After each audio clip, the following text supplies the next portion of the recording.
Hi, I'm Danielle Baird, and I am here with Heather Doyle Frazier. And today we are talking about how to pre market your book and connect with your tribe. Um, we are also co leading a program that is launching next month in April called the Writer's Workshop, where you'll work with Heather on your manuscript development and any coaching that you need around any blocks that come up while you're writing your book. And then you'll work with me on design and marketing so that we can get it up and on Amazon by the end of the year. So, good morning, Heather. Good morning. I am so excited to dive in today and talk about marketing. I know that we both had great success with pre marketing our books, and I'm really excited to share some of those tips with our listeners today. Me too. And we both of our published books happened in 2015, the last kind of quarter of 2015. Yours published before mine did, and then mine published towards the end of the year. And I think we both kind of, let's see, when did you start kind of really gearing up towards kind of that pre-marketing? Your book published in, was it September or October? October, it was mid October, October 15th. And I think really like the last month or so, I say I did like a bigger push online with my launch. I do remember you talking about it though, kind of in general, even before then. Um, and so for the people who don't know, can you show everyone your book? Yes. So this is my book, the Doodle Coloring Book, and it is 52 doodle illustrations for coloring and relaxation. So there's some more complex ones and simple ones. That's one a week for a whole year. Exactly. And then I also have your beautiful books, two of them, 2 out of 3 here. 40 Weeks, which was published in the fourth quarter of 2015, and then the companion guide, which was published in January of this year. That's right. So, with my book, I was really inspired by another book that I read by Austin Kleon called Show Your Work. If you've not picked this book up, I highly recommend it. It's a great, easy little read, very engaging. And this book, as well as some work that I was doing with my coach at the time, really encouraged me to show my work and to share my process as I was going through. And I think during that time, it was also a way to kind of help hold myself accountable. So I was taking pictures of the doodles as I was taking them and sharing them on Facebook and Twitter and Instagram. And it was great to get the feedback and encouragement as I was going through, especially kind of when I was in the mucky middle, right around doodle number 25. Yeah. And at the same time, I realized that by sharing, it also gave this sense of anticipation. And, I was even polling people on just some ideas I had. And so I think that my community really was anticipating the launch of my book and felt maybe even a little bit of a sense of ownership in it. Mm-hmm. And you did something really interesting. I remember you shot a video of you doing one of your doodles, which was super cool to see that kind of in process. Yeah, and so that was inspired by my friend Diane Black, who runs the Doodle Institute, and I'm also a co-instructor with them.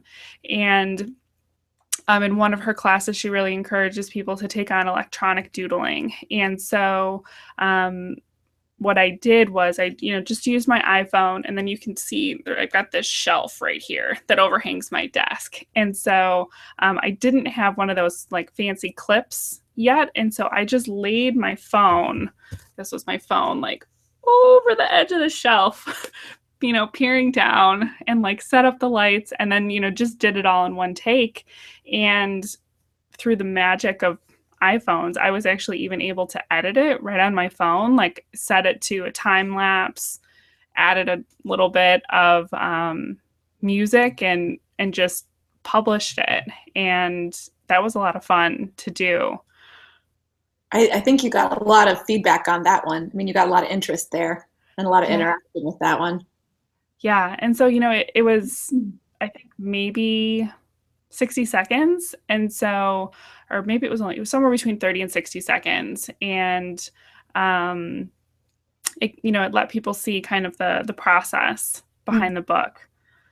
I also think, for someone who is feeling like, I don't know what to post, I don't know what to do, and I want to stay in integrity with my book and my message and who I am, that is a really great example of, I mean, how much more perfect could that be if you have a coloring book showing one of your doodles and the creation of it?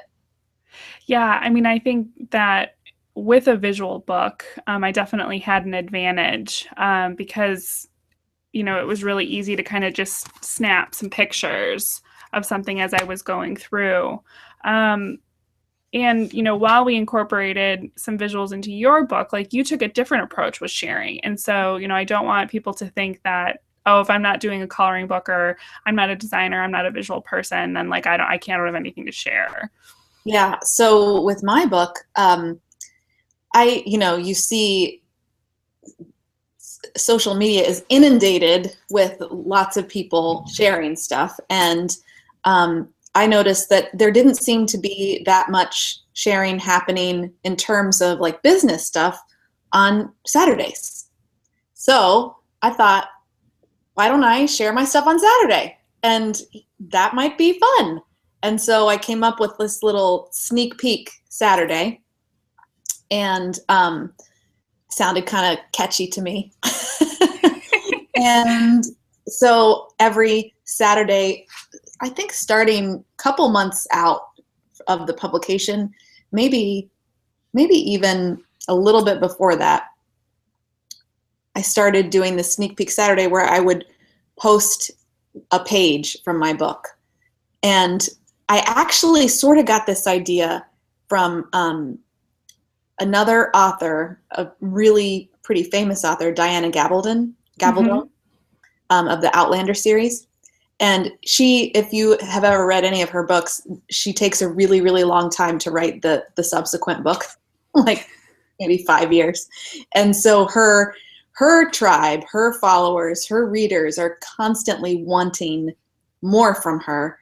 And so she started doing these daily lines where she would post very small snippets of either an like a scene from an upcoming book, or a even like past things, like past pieces, just to kind of keep people happy, I guess. But she wouldn't, post tons of stuff, but she would just post enough that you would feel kind of satiated a little bit. And so I thought, all of this is a kind of a devotional book. There's 280 entries for 40 weeks. Um, and so I would just post one every Saturday.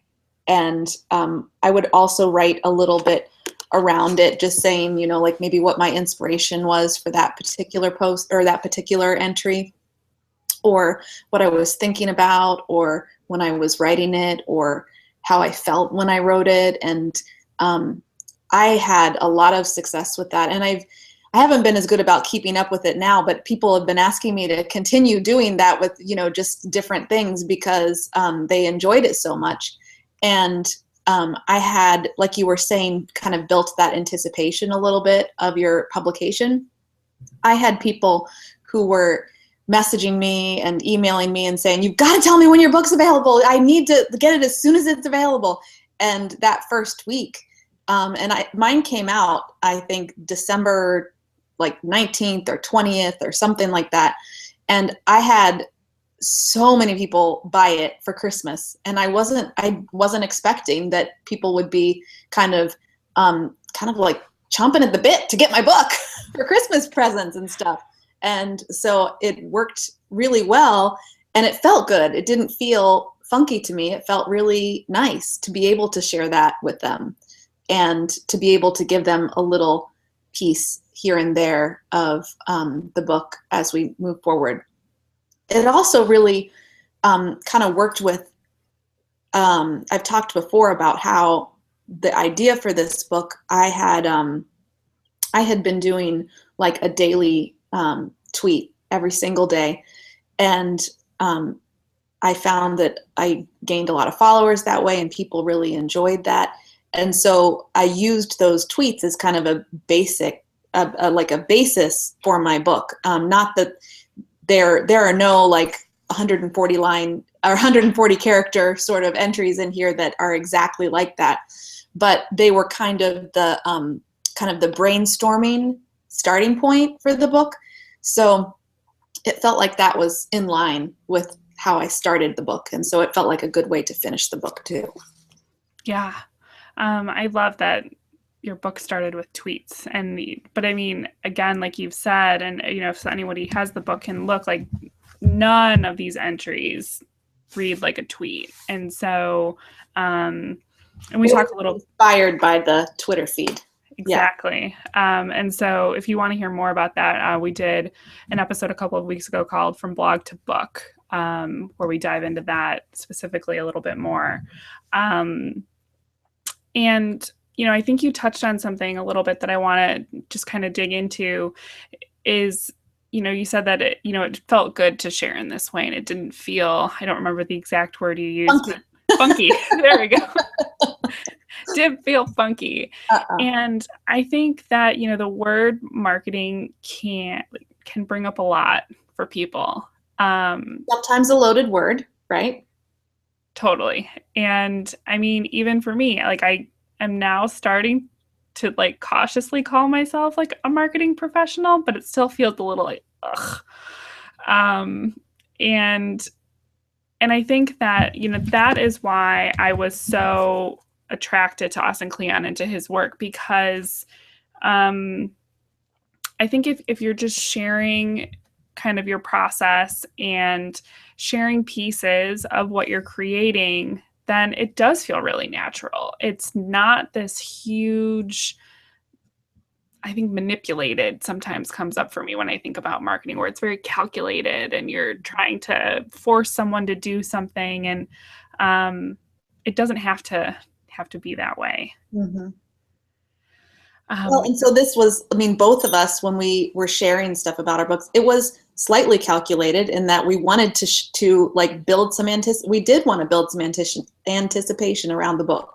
We did want to let people know we were doing this. We wanted them to know we're doing this. It's going to come out at a certain time. We'd like you to buy it. I mean, that's one of the reasons why we did that. At the same time, we also did it just to connect with people and to let them know, like sometimes in the process, it doesn't always look pretty, and that's okay. So if you're doing something like this, if you're feeling in the mucky middle, like you said earlier, because we all are there at some point, that's absolutely okay. And every single person who does any creative endeavor will feel that way at some point. Yeah, exactly. And I think sometimes when I'm struggling with kind of thinking about, the marketing plan for your launch or something like that, I think a really easy place to begin is to think about, what can I give? And so if you come at marketing kind of with that lens, what could I give my readers? For me, I hoped that by sharing some of these visuals that it would brighten someone's day, or like it might be, I just think that art has the opportunity to, uplift us. And I think very similar in the things that you were sharing on Saturdays, like just hoping that, the entry from your book was going to like make someone smile or offer them some inspiration. And so if you can try to start to flip your lens a little bit on that and think about it as I'm offering a gift of what I've created, out there to the public, for someone to enjoy, that it will connect with, that it can take away some of that charge. I think that sometimes comes with self-promotion, because it feels like, oh, I'm bragging. And while sometimes you can kind of fall into that lane, I think like 90% of people, especially if you're a little like cautious, about even wanting to put yourself out there, you probably don't have to worry about being in Camp Bragg. Yeah. And I think that, what I noticed, I had so many people thanking me for posting all of those things. And looking forward to it. Like, oh, I'm so glad another sneak peek Saturday's here. Can't wait to see the whole thing, the whole book, or so people were excited about it. It wasn't something that was a nuisance or annoying. It was something that they really enjoyed seeing. Yeah, and I mean the other thing that we have to remember is, especially with social media, people aren't seeing every single thing you post, except for maybe your mom. Yeah. um, or I mean, I think just very close friends, or I know that there's different ways to use social media. I know that there are some people who may only have a couple of hundred or even less, people that they're following, and so with a lower number of followers, you're going to see more. Mm-hmm. But I've really seen Facebook start to shift in the way that people are connecting, where especially after the publication of my book, I started just getting tons of like random friend requests, like people that may not even be a second or third degree connection. And so it's like my friend list has ballooned in a way that it wasn't before. And so I've just noticed that I'm missing things from friends that I used to see all of their stuff, and now suddenly I'm not anymore. So you can feel like you're being annoying, but you're Right. probably not. Isn't it something like most people only see like 20% of what you post or something around that? I think so. And, you know, there's also differences between your public, like personal profile, and then if you have like a business fan page. I ran this experiment in February just to try and like do something nice for my community, but also just trying to drum up some more engagement on my page. And I And did a is this your giveaway business page? Is on this my your business. business? Mm-hmm. On my business page, because um, technically, if you kind of dig into all of Facebook's um, rules and regulations, you're really not supposed to promote business on your personal page. I think that's in the fine print somewhere. In practice, most people do. But it is something to think about and be cautious of if you're just always pushing like a business offer. Right. Um, Something that's you're selling. Hmm. yes, which is a little bit different from like, hey, I'm working on this project. Yeah. I mean, Um, that falls into the crossover between a personal and professional kind of thing because you go through personal things when you're creating professional products. yes. Um, and so I did a giveaway every day in February. So for 29 days, I did a giveaway, and they were, from consulting sessions to coloring books to artwork, pretty juicy prizes. At least I thought so. And it was 2/3 of the way through the month, and I was talking with a really good friend who, follows me pretty closely, and she had no idea. Well, and I even have to say, I mean, I follow you really closely since we're colleagues and work together. Um, and I didn't know that you did it every single day. Even now, I didn't, I just, right now, that's news to me. I knew you were doing it during the month of February, but I thought that it was like maybe once a week or twice a week or something. I didn't realize it was every day because Yeah. I saw it probably the frequency that I saw it was about once a week or like maybe twice a week. Which is like a little heartbreaking. But I mean, it also explains like, I got okay engagement. Like it was better than, just kind of my average content post. But I was just like, all you have to do is click like to enter. Like, where are my people at? Mhm. And so, it's just like and I did pay for advertising on some of it. And, we could talk for hours just about Facebook marketing. But the point being that people are not going to see everything that you're posting. And, I think Twitter is even more ephemeral. Like it's Right. going so fast. Instagram, same thing. So, don't be afraid to share more than feels comfortable. So, in terms of the sharing,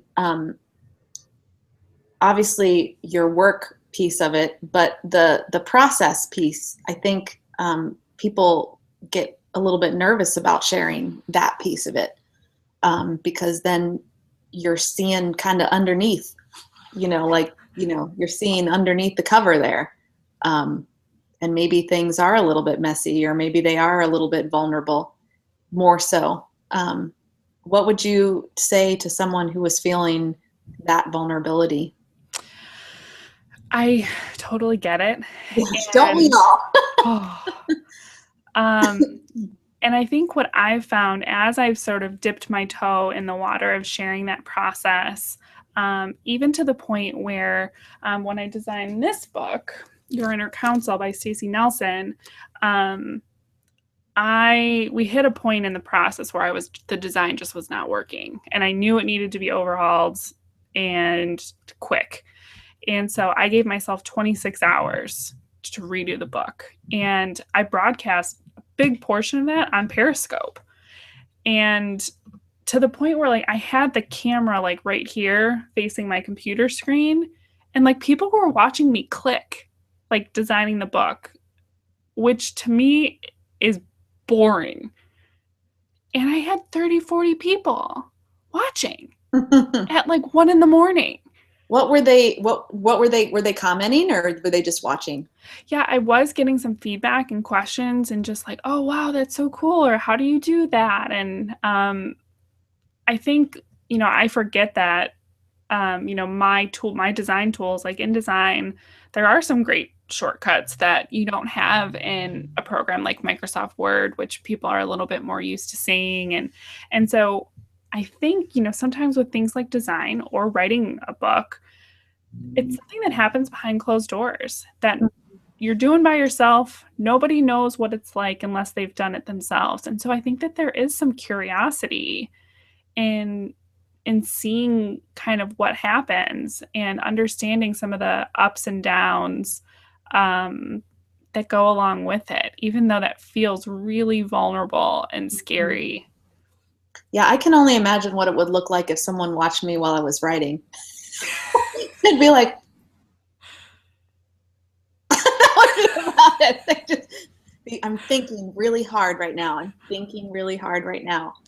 Thinking really hard right now. Now I'm thinking hard again. It would be so boring. It would be like I was doing some writing yesterday and I came out and I had like these really tight like curls because apparently I've developed this habit of when I'm like just thinking, I Mhm. twirl my Uh-huh. hair. So it would be me like Yep, that's about it.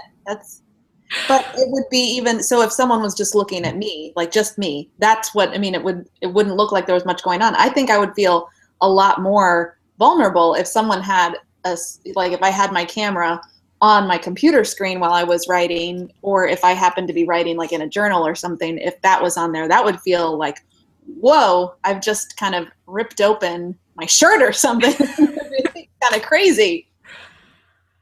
yeah. And so like you don't I'm really that would be fascinating. I wonder if anybody is doing that, if they're like periscoping and showing I'm writing this article and here's my shitty first draft and now I'm editing and like, ugh. That would be really interesting. But I don't know if I'm brave enough to I do don't know that. either. We might have to have a challenge later, Danielle. Yeah. And so like that is really deep in the process, or like really opening the kimono and showing like this is what it looks like when I sit down. But I mean, there is something really cool about that because I think, as we've talked through this webinar series, even though I've done writing, I think like when I think about, oh, they've published a book, they're a book author, that like they can just like you just sat down and like and like this beautiful manuscript just flowed out. Yeah.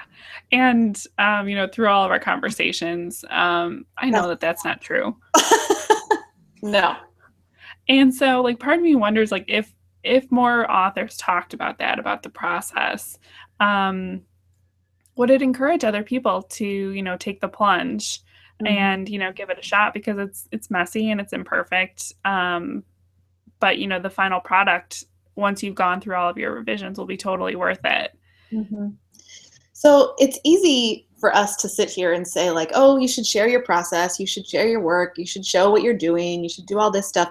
But it can be really, really scary. I mean, when we've said, like it feels vulnerable, it feels, I feel like some doubt around this or whatever, but it can go from feeling like I'm a little bit nervous about it to like I'm in a full on sweat right now and Panic attack. panic attack and all that together. So I think it's important to also say, when you're starting out to do this, you don't have to rip off the shirt. You don't have to, go full in with everything all at once. You can, and I heard you say a little bit earlier when I've started to dip my toe into different things. And I think that's kind of a good visual to have when you're starting something like this. You don't have to jump into the deep end. You don't have to jump into the diving well and just kind of flail around there. You can, if it feels good. I mean, if that feels good to you, go jump in the deep end. But if it feels good to dip your toe in or to get in at the zero entry and kind of, wade in a little bit and not fully submerge, that's okay too. So, what kind of recommendations would you give for someone who just wanted to go slow? That's a great question. I think that there's sort of two pieces, I think, to my recommendation. One is on the side of like what type of content you might want to just sort of test. And then the other side is getting support. So in terms of the content, that you can create, I think you could start really simple. And it could be just like a picture of your desk or your laptop, and it was like, had a great writing session this morning, or Or I'm just about to sit down. Here we go. yeah, so it's like it's not a picture of you, it's just your table. Or if you don't want to do a picture at all, it could be just, one or two sentences. Hey, I'm working on this. It went great. It Mhm. was really hard today. So excited. I just wrote chapter one. Or Knocked out. I just sat down for an hour and wrote because sometimes you don't get chapter one done. That's true. And so, I think it reminds me a little bit of like sometimes when people jump back into fitness or they're starting a new fitness thing, like CrossFit people, I think are really great about publicly sharing kind of their process and what they're up to. And it could be really short. Um, and and then I think, as you're getting deeper and maybe more comfortable, you might write a little bit more, or share a slightly longer passage, or something like that with your book.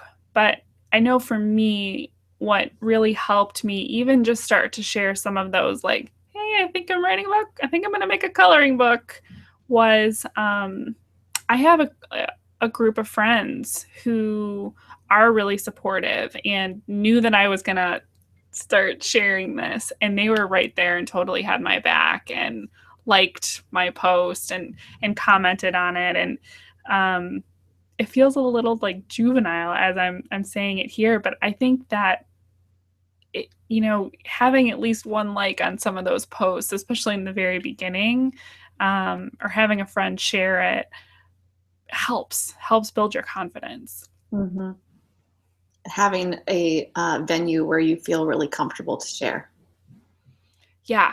And so I think I actually might have started my sharing in a private Facebook group that just had like 7 people in it that I felt really close with. And I was getting good feedback there. And it was like, okay, now I'm going to do a public one. And so that could be another thought too. Like, are you already part of like a more closed community, or could you just send, an email to, a handful of friends and just tell your close friends what you're working on Mm-hmm. before you broadcast live on Periscope, or, do something that might be a little bit bigger or farther out of your comfort zone. So let's talk a little bit about that because we've been focusing a lot on like Facebook. Can you talk? Let's talk a little bit about Periscope or Blab or something like that. That's a little bit different. You talked a little bit about that 26 hours where you were redesigning the book, um, and showing a fair portion of that on Periscope. But maybe talk a little bit about that because that I think that for me sharing something in words, I mean, something that I wrote, works really well when I'm writing a book because it feels good to me and it feels completely in line with what I'm doing. And it's kind of just a kind of like a natural progression. And doing video around it doesn't feel as natural to me. So it feels even more vulnerable to me. So how would you kind of make that crossover, or do you think it's even necessary? It's a great question. Um, so, if you're not familiar, so Periscope is a newer social network that is it's focused around sharing live video, and you use your phone or your iPad. I don't think you can do it on your computer yet. Not positive.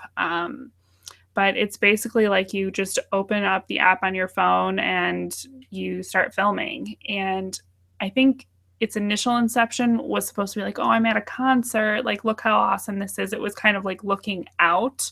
Mm-hmm. Um, but the marketers got on it really quick and realized, nope, you can pop that camera around the other way. And now suddenly, I'm live on camera, kind of selfie style.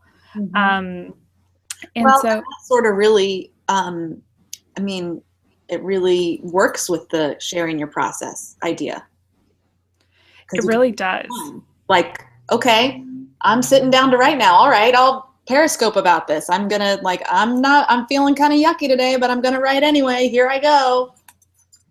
Yeah. And like the thing with Periscope is it is it's really casual. Like I sort of think of like I think each social media site kind of has its own personality. Like to me, like LinkedIn is very like suit and tie and like formal. Mm-hmm. And Periscope is very relaxed.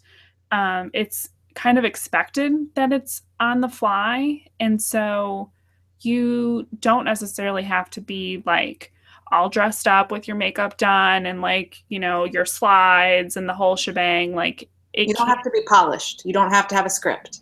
no, it's, you can just really like hop on and just kind of start talking. And as you're talking, if people are watching, they can type comments. And so you're getting this like feed of interaction, which is really interesting. So you can kind of like start to have a conversation live with your followers in your community. And there really isn't. This was really to me the first that really made this possible. And now Facebook Live is kind of trying to get in on that, but it hasn't quite taken off yet in the same way that Periscope has. Um, Yeah, it seems like you can have more interaction on Periscope than in Facebook Live as the way it currently works. yeah, as of March 14th, Right. 2016. Right. Um, and then I know you also mentioned Blab. I have not, I know a lot of people really like Blab. I have not had great experience with it on the technical side. There's been lots of glitches. Um, but the difference between Blab and Periscope is like a single broadcast where it's just me. Mm. With Blab, you can have four people live on video in the conversation. And then there is also a chat function where people who are watching can just pop in and ask questions. But it is pretty cool because you can have somebody who, like, say you are broadcasting and talking about something, and I'm watching, and then I'm like, oh, Heather, I have a question. You could be like, oh, hey, Danielle, like, bink, and you push this button, and then it would allow me to, like, pop up on video and talk to you, and we could interact. Just like we're Um, doing now. just like we're doing now. And so, it is an interesting medium, especially like for coaches or people whose businesses, require a lot of like interaction. Um, but I just have not had good technology luck. And so I've tried it a handful of times and it's not a platform that I play a whole lot on anymore. Hmm. But I'm sure that there's other things that are similar to that that are coming out, and where there is more kind of, interaction that way. And if there are multiple people involved in your process, that might be a fun way to incorporate like a video of some kind. Yeah. And so, I mean, I think, especially for writers, like you could share your writing space. Like we talked about that, in one of the earliest webinars, just about getting your space really set up. And so I think it could be really interesting, like, to share your ritual and be like, I always light this candle, or like, this is my favorite mug of tea that I use every morning. Like some of that, like behind the scenes stuff, Hmm. can be really great, just to pop on, and it can be 5 minutes, 10 minutes. It doesn't have to be this hour-long production. That's really important to know too, because I think some people are like, well, I don't have enough content. I don't think I have enough stuff to say to do a Periscope or a blab. Who's going to want to listen to me do this, or Facebook Live? But if you know what, you could just get on for 3 minutes. You could just say hi. That's all. And maybe that's how you start. Maybe, doing, like you just said, kind of showing your environment, or just saying hello, and wondering if other people are out there who are writing too, or whatever. Yeah. And so, with any of these media, lurk away and just kind of watch and see how other people are doing it and get some ideas and then give it a try. I've seen, especially with the Periscope community, like if your first scope is like my first scope, like people are really gracious and kind and understand that like the buttons are a little bit weird, and so it can take a little practice, and that's okay. And um, with Periscope, I would feel remiss if I didn't mention that there can be an issue with trolls. And what's a troll?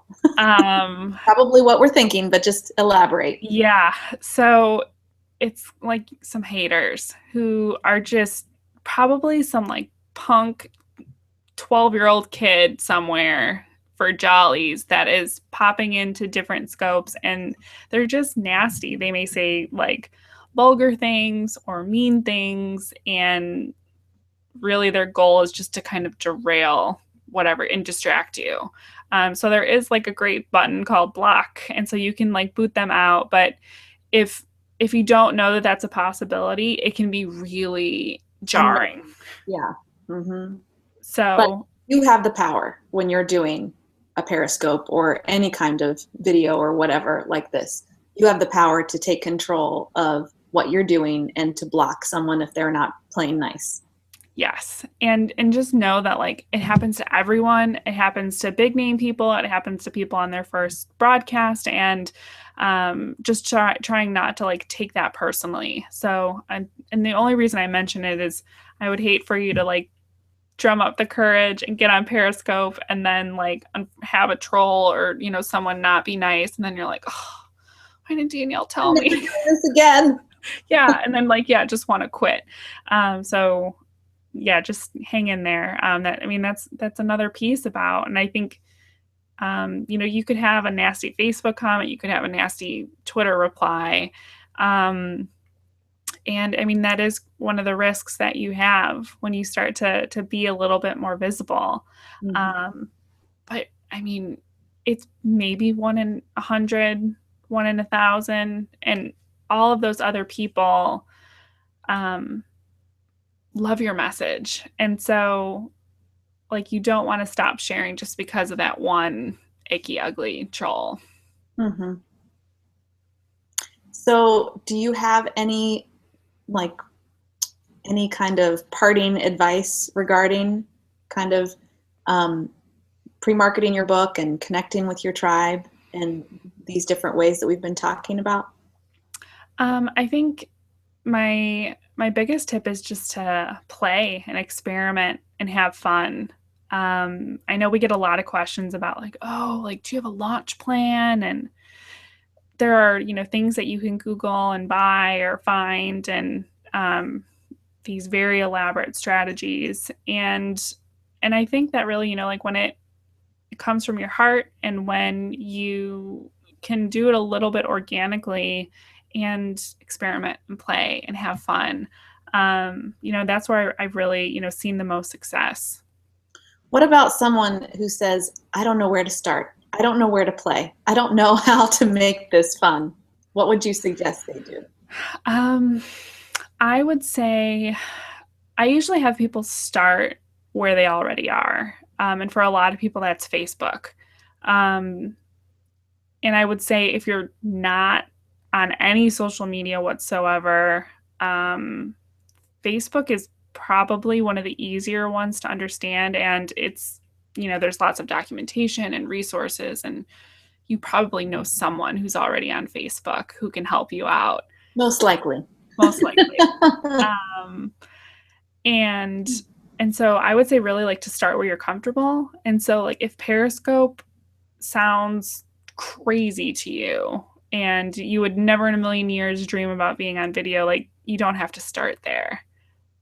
So don't put that extra pressure on yourself of trying to like learn all this new technology on top of writing your book, on top of Right. sharing.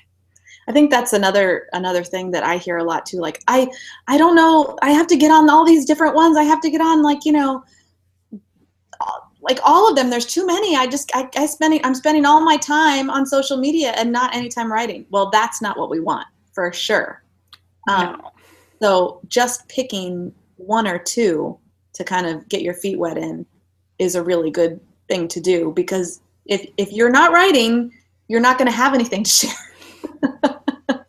So you have to really guard the writing time and still kind of put yourself out there a little bit. Yeah, I think that's great advice. 1 to 2 platforms is plenty.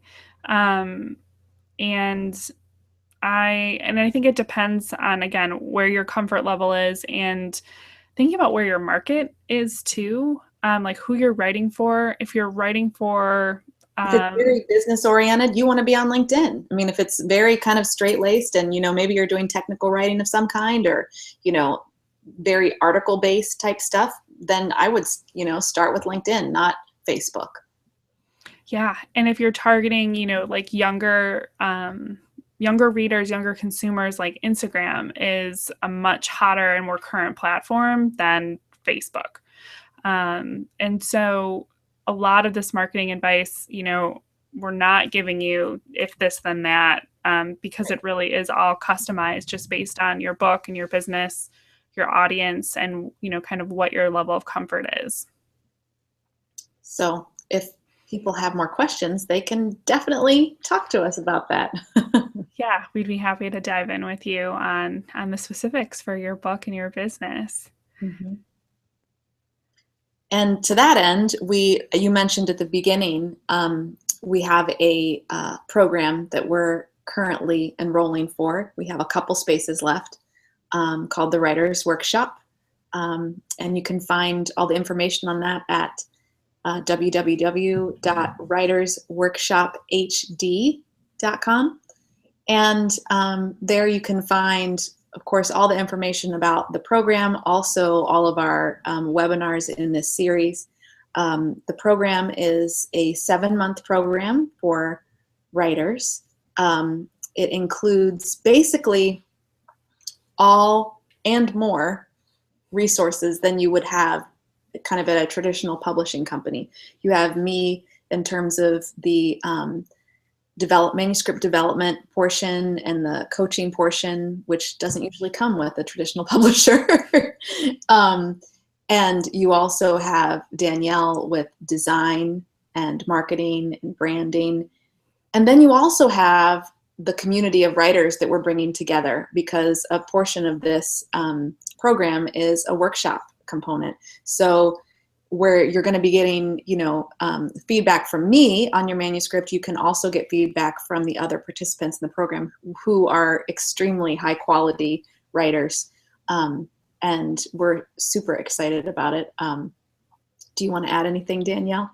Um, just echoing that we're really excited, and the people that are already in the program are amazing writers and business people, and I just love the energy that we already have going. And like you said, there's just a couple spaces left.